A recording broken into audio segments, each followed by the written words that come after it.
많은 사람들이 스토리에 열광합니다. 스토리. 여기 인스타그램 스토리 말고요. 사람의 스토리, 드라마 스토리, 영화 스토리, 그리고 심지어 인스타 스토리도 사람들이 좋아하죠.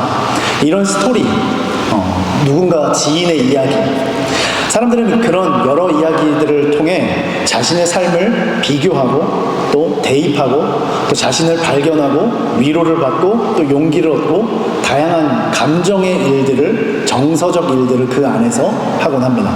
그런데 그것은 나만 외부로부터 영향을 받는 것이 아니라 나 자신도 누군가에게 나의 스토리로 영향을 주고 있다는 거예요. 내가 누군가의 이야기를 통해 영향을 받듯 나의 이야기로 말미암아 누군가도 영향을 받더라라는 거죠. 우리가 누군가에게 무슨 영향을 줘? 내가 뭐길래 무슨 영향을 줄 수 있을까라고 생각할 수 있지만 우리도 이미 그런 각자의 스토리가 존재합니다. 그래서 막다른 골목길에서 내 힘으로 도저히 할 수 없는 문제를 만나 왜 나한테만 이런 일이 생기는가? 라는 질문과 생각과 물음, 그때가 우리의 스토리가 시작되는 점 아니겠어요? 아니면 너무 기쁜 거예요. 나에게도 이런 일이? 라는 순간, 그런 모든 것들은 사람들로 하여금 충분한 영향력을 줄 수 있는 시작점이 된다는 거죠. 요한복음 9장의 이 본문 속 이야기는 막다른 골목에서 시작하는 이야기입니다. 태어나면서부터 태생적으로 앞을 보지 못하는 한 사람의 이야기, 우리에게 너무나도 익숙한 그런 이야기 아니겠어요? 이 한 사람은 태어나는 그때부터 빛이라는 것을 경험하지 못하고 살았습니다. 어두움에 머물러 있는 사람이었어요. 그에게 세상은 빛 한 점 없는 칠흑 같은 어두움에 갇혀있는 암실과 같은 모습이죠. 여러분 눈 한번 감아보시겠어요? 눈 한번 감아보실래요? 저랑 눈 마주치지 마시고 눈을 감아보세요. 감아보세요. 어떠세요? 보이십니까? 이게 저와 여러분들의 인생이에요. 농담이에요. 눈 뜨셔 계속 주무시지 마시고, 사실 우리가 눈을 감았어도 빛이라는 것이 들어오는 느낌을 받을 수 있어요. 눈두덩이가 분명히 눈 알을 가려서 앞을 보지는 못하지만 빛이라는 무언가가 비춰지고 있다는 사실은 우리가 눈을 감았음에도 알 수 있습니다. 그런데 오늘 본문 속에 나오는 이 맹인은 그런 수준의 맹인이 아니었어요. 앞을 전혀 보지 못할 뿐더러 빛을 느끼지 못하는, 마치 처음부터 실패작처럼 보이는 인생입니다. 물론 현대 지금 우리의 삶에 누가 맹인으로 태어난 사람을 향해 이처럼 비난할 수는 없겠죠. 그런데 성경 속 당시 시대적 배경의 상황으로 본다면 그렇습니다. 질병이 있다는 건 저주받은 거였어요. 실패자의 모습이었습니다. 그래서 그렇게 사회 공동체가 그 질병이 있는 누군가를 향해 그런 시선과 말들을 서슴지 않았어요. 그렇게 치부하고 여기던 시대적 배경이 있었다는 거예요. 그런 시대 가운데 예수님이 길을 가다가 그 맹인된 사람을 만납니다. 이 만남이 그의 인생을 완전히 뒤바꿔 놓은 터닝 포인트가 되어지죠. 중요한 것은 맹인의 움직임이 있기 전 성부 하나님께서 이미 계획하시고 예수님의 은혜를 더하시며 성령 하나님께서 그 역사를 드러내셨다라는 거죠. 하나님이 먼저 은혜를 베푸시기 위해 그를 향한 발걸음을 재촉하고 계십니다. 그의 순종이 의미를 비로소 갖게 되는 거예요. 이 극적인 만남, 기적의 현장, 은혜의 역사 속에 사람들은 어떻게 반응할까요? 주변의 사람들의 반응도 꽤 재미있습니다. 먼저 제자들은 맹인의 모습, 환경, 입지를 보고 시대적 그 상황에, 문화적 상황에 따라 이거 누구 잘못입니까? 라고 질문합니다. 우리 2절을 같이 한번 읽어볼까요? 같이 읽습니다. 시작. 제자들이 물어 이르되 라비여, 이 사람이 맹인으로 난 것이 누구의 죄로 인함이니까? 자기이니까? 그의 부모이니까? 주님, 저 사람 저주받은 것 같은데, 그런 인간인데 태어날 때부터 앞을 보지 못하는 최악의 실패자 인생인데 그 누구 잘못입니까? 제자들은 환경 상황을 그 원인 찾기에 문제로 여겼습니다.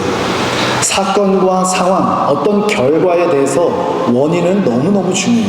저도 원인에 대해 조금 집착하는 편인 것 같은데, 그래서 원인이 중요해요. 그래서 원인이 없으면 결과가 없다라는 생각을 가지고 있는데, 지금 제자들이 그런 상황이에요.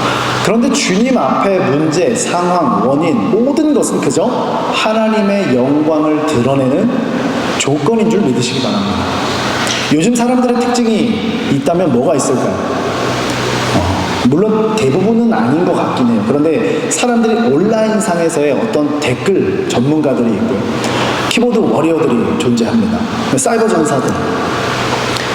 꽤나 현대인들이 자신을 숨긴 채 할 수 있는 사회적 활동, 누군가를 맹비난할 수 있는 꽤나 강력한 무기. 그게 바로 온라인상. 뉴스나 온라인 커뮤니티에 누가 힘든 일을 당했다면, 어려운 일을 당했다면, 말도 안 되는 일을 당했다면 다양한 일에 대해서 올라오는 그 글들을 보고 그 일이 어떤 일이든 위로나 격려보다 문제 분석에 돌입합니다. 너가 왜 이렇게 됐는지. 저는 이제 댓글 보는 거를 꽤 재밌어 하는 것 같아요. 저도 이런저런 글들을 보고 영상을 보고 또 여러 가지 것들을 보면서 제가 직접 쓰진 않지만 이런 글을 써볼까 싶기도 한데 잘 쓰진 않지만 그런 글들을 보면 대부분 첫 번째 시작은 가장 인기 있는 댓글은 문제 분석입니다. 사람들이 어찌나 그걸 좋아하는지 문제 분석의 돌입에 본격적으로 들어가죠. 다들 해결사 본능이 있다는 거예요. 재정적 어려움에 대해 토로한 누군가가 있다면, 그런 뉴스가 나왔다면 재테크 실패, 유행을 바라는 부작용, 게으름, 태생적 가난 이런 것들을 씁쓸할 정도로 냉철한 판단들을 난무합니다. 제자들의 질문도 비슷해요. 맹인의 고통을 보며 어떻게 도울까? 어떻게 그를 위해 무언가 할 수 있을까? 보다 누구의 책임인가를 따지는 거죠. 그러나 요한복음은 우리에게 다른 시각을 보여줍니다. 인간의 판단이 아니라 하나님의 섭리와 계획, 뜻을 보는 시각. 같은 시간과 상황, 그리고 같은 사람을 보며 예수님은 어떻게 반응하셨을까요? 예수님은 이렇게 말씀하십니다. 하나님의 일이 나타나기 위함이다. 3절에 이렇게 증거하죠. 예수께서 대답하시되 이 사람이나 그 부모의 죄로 인한 것이 아니라 그에게서 누구의 일이 하나님이 하시는 일을 뭐하기 위해 나타내고자 하십니다. 예수님의 대답은 이 사람들의 반응과는 전혀 다른 모습이 있었다는 거예요. 본문 3절이 기록하고 있는 이 한 구절을 통해 우리는 삼위 하나님의 맥락을 볼 수 있습니다. 성부 하나님은 계획하시는 분, 그리고 성자 예수님은 순종으로 일하시는 분, 그리고 성령 하나님은 은혜를 더하시는 분이죠. 즉 고난은 단순한 재앙, 저주, 누구의 잘잘못을 따지는 것이 아니라 하나님의 스토리를 드러내는 완전한 무대가 깔리는 시간입니다. 완전한 타이밍의 시작입니다. 우리의 실패, 질병, 어려움, 아픔, 고난, 연단, 이 모든 것들은 하나님이 행하실 일들을 나타내는 장치요 무대라는 거죠. 즉 신앙은 환경에 대한 원인을 찾거나 원인을 쫓는 것이 아니라 매 순간 하나님께서 먼저 허락하신 은혜를 찾아 나아가는 여정이 바로 신앙의 여정입니다. 하나님이 먼저 은혜를 베푸셨기에 우리의 순종과 믿음이 곧 의미를 갖게 되는 거죠. 우리도 수없이 반복되는 삶의 현장에서 원인 모를, 그리고 원인을 알고 싶지도 않은, 과연 이해하기 힘든 일들을 만날 때 내 인생 왜 이럴까? 왜 이러지? 어째서지? 나 때문인가? 회사 때문인가? 얘 때문인가? 쟤 때문인가? 돈 때문인가? 수많은 문제의 원인들을 찾아 이야기하며 스스로에게 누군가에게 하소연하기 마련입니다. 다양한 원인들을 찾으며 방황하게 된다는 거예요. 그러나 그 방황하는 나의 삶 가운데 하나님의 일이 나타나기 위한 상황임을 깨닫는 것이 바로 은혜인 줄 믿으시기 바랍니다. 오늘 이 시간 그 은혜를 깨닫는 저와 여러분 되길 주님의 이름으로 축복합니다. 주님은 오늘 본문을 통해 우리에게 그것을 밝히고 계신 거예요. 그런데 이런 상황에 가장 황당함을 느끼고 있을 사람이 누굴까요? 가장 황당하고 당황스러운 사람. 그렇죠. 맹인이에요. 맹인. 아니 갑자기 예수와 무리가 지나가다가 자기한테 뭐 말 걸면서 뭐 대도 않는 말들 하는 거예요. 나는 그냥 맹인으로 그냥 평생 살았고 눈 뜨고 보는 게 뭔지도 모르는 채로 그냥 안 보이는 채로 살면 되는데 지들끼리 갑자기 나타나서 누구의 잘못이냐는 둥, 잘못이 있다는 둥 없다는 둥, 뭐 하나님의 일하심을 나타내기 위함이라는 둥, 다양한 일들을 이야기합니다. 당황스럽겠죠. 그냥 지나가면 됩니다. 지들끼리 이야기를 하는 상황, 물론 이 맹인은 사람들이 자기 이야기하는 것에 이골이 나 있을 거예요. 그래서 별로 신경 쓰지 않았을지도 몰라요. 그러나 그의 기분은 또 시작이구나 싶지 않았겠어요? 그런데 이런 상황에 맹인은 우리에게 놀라운 순종을 도전합니다. 우리 한번 따라해 볼까요? 일단 순종, 무조건 순종. 전혀 하고 싶지 않으신가요? 다시 한번 해볼까요? 일단 순종, 무조건 순종. 우리 본문 6절과 7절을 같이 한번 읽어보겠습니다. 시작. 이 말씀을 하시고 이 땅에 침을 뱉어 진흙을 이겨 그의 눈에 바르시고 이르시되 실로암 못에 가서 씻으라 하시니 실로암은 번역하면 보냄을 받았다는 뜻이라. 이에 가서 씻고 밝은 눈으로 왔더라. 여러분, 황당무계함의 연속 가운데 예수님이라는 분이 말한 것, 그것이 명한 것이 더할 나위 없이 도대체 황당함을 이루 설명할 수가 없는 말, 없는 행동을 지금 맹인에게 하시는 거예요. 만약 여러분들이 맹인이라면 지금 어떻게 반응하셨겠습니까? 저였다면 이랬을 것 같아요. 좀 조용히 좀 하라. 지금 뭐 하는 거냐고.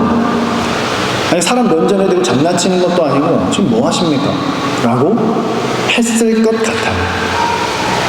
예수님이라는 분이 와서 그 누구도 해결할 수 없는, 해결이 불가능한, 해결을 위해 그 어떤 것도 시도하지 않았을 겁니다. 그런데 그 불가능한 문제를 다뤄보겠다고 앞에서 계속 알짱알짱대는 무리가 있다면 막 열불이 터졌을 것 같아요. 몸에 좋다는 황토도 아니고 땅에 침을 뱉어서 진흙을 만든 다음에 눈에 바르고 어디라?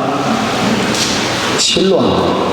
아니 지금 눈을 뜨게 해서 가라는 것도 아니고 말도 안 되는 바닥에 진흙을, 그것도 침으로 만든 진흙 가지고 바른 다음에 실로암으로 가라. 이게 말 그대로 열받는 일이죠. 스마트폰 있었다면 효능을 봤을 거예요. 그런데 맹인은 그런 것들을 하지 않았습니다. 발을 옮겨갑니다. 이에 가서 씻고 밝은 눈으로 돌아왔더라. 밝은 눈이 돼서 실로암으로 가는 것이 아니라 순종으로 갔더니 밝은 눈으로 돌아왔더라라는 거예요. 여러분 아멘이십니까? 상상해 보십시오. 맹인의 눈에는 축축하고 찝찝한 진흙이 발려 있어요.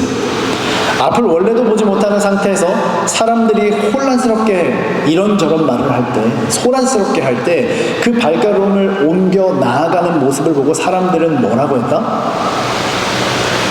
야, 드디어 명의를 만났구나. 곧 눈 뜨겠구나 라고 했을까요? 정말 모질한 게 또 시키는 대로 한다라고 손가락질했을까요? 저 예수라는 사람 안 그래도 구설수가 많고 이야기거리가 많은 사람인데 저 사람의 말을 듣고 지금 이상한 행동, 땅에 있는 진흙을 이겨서 너의 눈을 바르고 너보고 실로암으로 가라고 했더니 너 그것도 따라서 가는 거야? 라는 맹비난이 엄청나게 쏟아졌을 거예요. 얼굴에 지금 뭐 바른 거야? 머드팩이야 뭐야? 뭐 답답한 놈아 뭐 별의별 욕들을, 감히 이 자리에 살 수 없는 이야기들을 사람들이 말했을 겁니다. 네가 지금 그게 가면 된다고 생각하냐?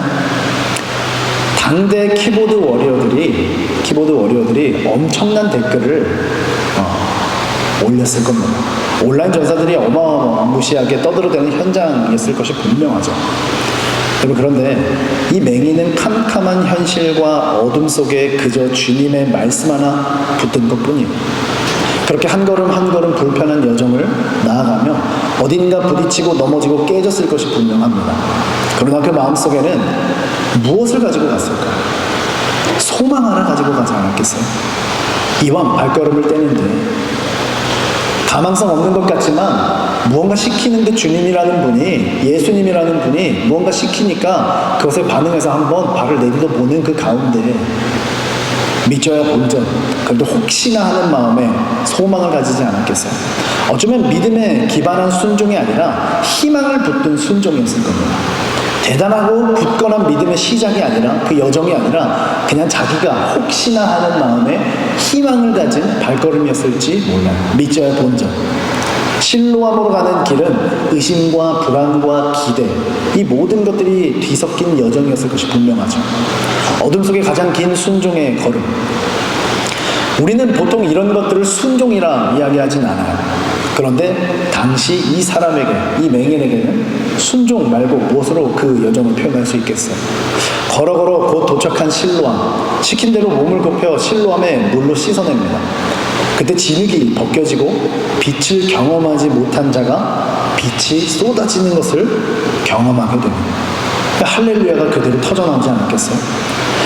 그의 눈에 처음 들어온 빛, 그리고 아직 초점이 완전히 맞춰지지 않았으나 거뭇거뭇 보이는 형태들이 있었을 거고, 맹인은 어두움에서 그렇게 빛으로 완전히 뒤바뀌는, 인생의 방향이 완전히 바뀌어버리는 그 일을 경험합니다. 믿음은 이해를 뛰어넘어 하나님의 말씀에 따라 움직이는, 나아가는 여정이라는 거예요.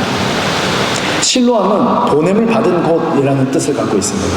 그는 보냄을 받은 대로 나아가는 거예요. 오늘 우리 삶에서 순종은 단순한 행동이 아니라 은혜에 대한 응답, 말씀에 대한 반응이어야 합니다. 그것이 비록 내 머릿속으로 이해되지 않는, 그것이 비록 받아들여지지 않을 만한 일일지라도, 하나님을 향한 대단한 믿음의 여정이 아닐지라도 희망이라도 갖고 발을 내딛는 순종의 여정이 있어야 된다는 거예요. 여러분, 지금 이 시대, 이 순간, 이 상황을 살아가는 저와 여러분은, 저와 여러분들에게 실로암은 과연 어디입니까? 본문 속 이야기는 2000년 전 전설과도 같은 이야기 아니겠어요? 과연 이것이 실화였을까 싶은 이야기 아닙니까? 그런데 우리의 삶을 잘 들여다보면 여전한 우리의 스토리이기도 합니다. 눈을 감고 한번 생각해 보십시오. 합법적으로 눈을 감을 수 있는 시간. 너무 졸리시면 감고 잠시 숙면을 취하셔도 될 것 같은데, 한번 눈을 감고 생각해 보세요. 당신의 삶에서 경험하고 있는, 경험할 가장 어둡고 캄캄한 막다른 골목은, 그 길은 어디입니까? 그 길 앞에서 우리는 안 될 것, 안 될 상황, 안 될 여건을 보기보다 주님의 말씀을 기억하며 나아가는 믿음의 자녀 되기를 주님의 이름으로 축복합니다. 시편의 기자는 우리의 신앙 여정을 이렇게 표현했습니다. 시편 119편 105절에 주의 말씀은 내 발의 등이요 내 길의 빛이니이다. 뭐가요? 주의 말씀은 내 발의 등이요 내 길의 빛이니이다. 내 삶에 찾아온 고통, 막다른 골목에 있다면 하나님의 스토리로 재해석해야 합니다. 이것을 우리는 흔히 교회 안에서 믿음의 눈이라고 이야기하죠. 그런데 이것이 잘 되어지지 않는 것이 당연하기도 해요. 지금 가고 있는 삶의 여정 가운데 이 맹인의 상태를 고민해보면 나도 할 수 있지 않겠어요? 미래에 대한 불안감으로 보이지 않는 그 막막함, 해결되지 않는 가족과의 관계, 어둠, 반복되는 재정 문제, 모든 것을 환경 탓, 입지 탓, 내 잘못에 가두지 마십시오. 본문 뒤쪽으로 계속 가다 보면 이 맹인의 부모도 이 맹인을 버립니다. 모르는 척 해버려요. 심지어 눈을 뜨고 볼 수 있게 된 자녀의, 내가 배 아파 낳은 자녀의 그 놀라운 기쁨의 현장에 함께 기쁨을 누리지 못하는 부모의 모습을 볼 수 있습니다. 우리가 그런 존재라니, 환경, 사람들의 이야기, 수많은 사람들의 이목이 나를 제한시켜버리는, 기쁨마저도 기쁨으로 여기지 못하게 하는, 고난 속에서도 하나님의 은혜와 계획을 기대하십시오. 하나님은 우리의 삶에서 새로운 기적의 스토리를 쓰기 위해 모든 준비를 늘 마치셨습니다. 그러니 우리는 주님의 그 명령에 순종할 담대함을 가져야 합니다. 예수님은 우리에게 진흙 바르고 실로암을 가라고 명령하십니다. 우리의 실로암 어디일까요? 용서의 실로암입니까? 누군가를 용서하지 못하는 마음? 용서하지 못하고 늘 마음속 미움의 대상으로 여전히 존재하는 누군가가 있으십니까? 경건의 실로암이 있으신가요? 영적 눈이 감겨 아무것도 보지 못하는, 매일 말씀보다 세상의 정보, 스마트폰 속에서 나를 노출시키고 있는 것 아닙니까? 나눔의 신뢰함 있으십니까? 재정적으로, 실력적으로, 정서적으로 모든 것으로 나는 누구에게도 아무것도 나누지 못하는 어떤 삶이든 각자의 신뢰함이 존재합니다. 그 신뢰함으로 반드시 발을 내딛기를 주님의 이름으로 축복합니다. 맹인은 실로암에 가서 씻고 뭐하게 되었더라? 곧 보게 되었더라. 그러나 그의 삶은 그렇게 끝나지 않습니다. 이제 그는 예수님이라는 빛을 세상에 증언하는 사람이 되었음을 이어지는 본문 25절에서 분명하게 증거합니다. 우리도, 저와 여러분도 동일하지 않겠어요? 하나님이 먼저 은혜를 허락하심으로 우리의 순종을 요구하시고 순종하도록 하십니다. 혹 그럼에도 불구하고 여전히 눈앞이 캄캄하십니까? 앞이 안 보이시나요? 어떤 마음이든지 곧 주님의 명령을 따라 그럼에도 불구하고 발을 내딛고 움직이십시오. 예수님을 보는 눈이 열린 사람은 이제 세상을 바르게 볼 수 있습니다. 그 전에 모든 것이 상상의 나라에서, 아니요, 상상도 불가했겠죠. 단 한 번도 세상의 물리적인 무언가를 보지 못했던 그 맹인에게는 상상조차도 할 수 없는 현실이 존재했다는 거예요. 그런데 그 상상으로도 어려웠던 그 순간을 보게 되는, 바르게 볼 수 있는 인생의 제2막이 시작된 거예요. 오늘 여러분이 지금 막다른 길에서 무엇을 망설이는 것이 있으십니까? 주님이 여러분에게 진흙을 바르시고 실로암으로 가라고 명령하고 계시는 그때 첫 발을 내디디십시오. 그 걸음이 작더라도 우리의 순종은 내디딤으로 드러납니다. 그렇게 순종할 때 어두웠던 세상의 빛으로, 어두웠던 세상이 빛으로 비춰지는 주님께서 나의 인생에 관여하시고 함께하시고 주님의 빛이 나의 눈을 통과하는 일들이 그렇게 주님으로 인해 보게 되는 역사, 하나님의 이야기 속 주인공이 되는 은혜를 경험하게 될 줄 믿습니다. 하나님의 뜻을 따라 살아간다는 것이 대단히 경건하거나 대단히 어려운 일들을 우리한테 요구하는 것이 아니에요. 결국엔 걸음입니다. 걸음. 저는 율법적으로 접근해서 여러분들에게 주의를 지키라 이야기하고 싶지 않아요. 그러나 여러분들이 신앙의 여정 가운데 하나님을 믿는 자녀의 삶을 살아가는 과정 가운데 혹 주의를 지키겠다라고 결정하고자 하는 마음의 동기가 있다면 그 일을 반드시 해내십시오. 그렇게 발을 내디디십시오. 거기서 자유로워. 저는 주의를 꼭 그 교회에서 지키지 않아도 어디 있든지 예배를 드릴 수 있습니다. 그것에 있어서는 크게 어렵지 않습니다. 하시는 분 계세요? 그렇게 하세요. 그런데 무언가 분명히 여러분들에게 실로함으로 존재하는 게 있어요. 이 사람에 대한 미움의 감정, 이 사람에 대한 싫음의 감정, 내 스타일이 아닌 것들, 재정적 나눔을 하는 것, 정서적 나눔을 하는 것, 이 사람과 함께 시간을 보내는 것, 이 모든 것들이 어려운 사람. 우리의 실로함이 반드시 존재한다는 거예요. 주님은 그런 실로함을 향해 나의 발을 내딛기를 원하십니다. 여러분, 내가 사랑하는 지인을 사랑하는 건 세상 사람도 한다니까. 내게 주어져 있는 블러드라인, 이 혈육의 관계를 사랑하는 건 세상 그 어느 누구도 다 하는 일이에요. 그런데 그리스도로 말미암아 영혼을 사랑하는 건 그리스도인에게 주어진 특권입니다. 그리스도로 말미암아 세상을 향한 선한 일을 하고자 하는 동기가 생기는 건 그리스도인의 특권입니다. 여러분, 하나님께서 여러분들에게 허락하신 하나님의 일하기 가장 좋은 무대가 있으시다면 발을 내디디십시오. 그 여정이 꼭 누군가를 향한 도움이 아닐지도 몰라요.